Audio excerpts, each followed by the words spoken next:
Sponsored by American Urological Association. Despite great strides in prostate cancer care over the past several years, racial disparities in care persist. Black and Hispanic men have a high burden of prostate cancer mortality. And joining us to discuss this is Dr. Brian K. McNill, Associate Dean for Clinical Affairs, Vice Chair, Department of Urology at Sunnydowne State Health Sciences University. Welcome to the show, Doctor. Thank you so much.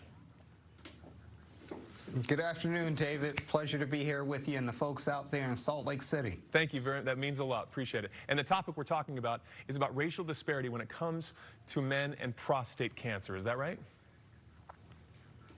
Yes. So tell me about that. What is that disparity? So if you think about, men in America, the average guy's risk of developing prostate cancer is maybe 1 in 8. If you're African American, it's 1 in 6. It can be even higher if you have a family history of prostate cancer. And 20% of all new cancer diagnoses in Hispanic men are accounted for by prostate cancer.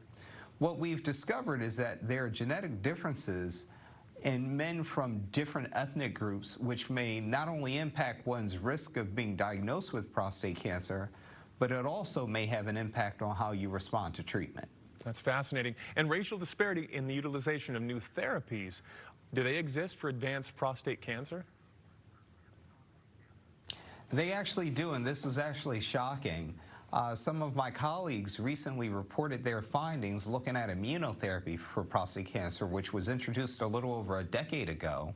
And what they found was that there was increased uptake of immunotherapy for white men with advanced prostate cancer compared to black men. Wow, that's interesting. And treatment options, where someone lives or even COVID-19, has that affected things? I think so, and it all comes down to resources. If you think about it, the coronavirus pandemic has led us to shift resources towards the management of the pandemic as compared to cancer. And black and brown men who live in urban areas have been struck particularly hard by this. Some other colleagues recently reported their findings that black men who live in urban areas did not have the same access to surgery as white men who maybe lived in a different zip code. Gotcha. I remember growing up and hearing that if I lived long enough, I would probably get prostate cancer. So when should men get screened for prostate cancer? If you're a man between the ages of 55 and 69, we recommend something called shared decision-making, where you should have a conversation with your healthcare provider about getting screened for prostate cancer. If you're a man of an increased risk category, for instance, if you're African American, if you have a family history of prostate cancer, or if there is a family history of breast cancer, you should get screened earlier on. Very interesting. Thank you. And where can we go for more information on this? Please go to the Urology Care Foundation website, urologyhealth.org. Excellent. Thank you, Dr. Brian. This is very pertinent. We appreciate you coming on today. Thank you for your time, David.